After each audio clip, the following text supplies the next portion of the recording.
Коми занимает 17-ю строчку в федеральном рейтинге регионов по темпам внедрения ГТО. Это довольно высокий результат, признали сегодня республиканские кураторы. Активнее всего нормативы выполняют воспитанники детских садов и школьники. Подключаются также целые ведомства, спасатели, сотрудники прокуратуры, полицейские, налоговики.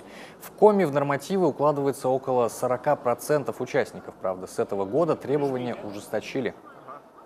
Убрали нормативы без учета времени. Если раньше в 8 и выше ступени были такие нормативы, как по плаванию можно было проплыть, просто спуститься в бассейн и проплыть, пробежать по пересеченной местности без учета времени, сегодня все имеет показатели.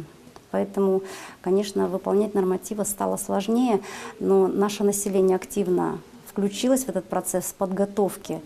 И я думаю, что у нас будут очень хорошие показатели в этом году. Видно, что стадионы все заполнены, все парки, люди тренируются, занимаются, и это очень радует.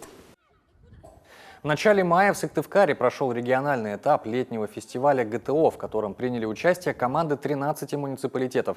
Из числа лучших спортсменов собрали команду, которая в октябре поедет защищать честь республики на всероссийском этапе в Артеке.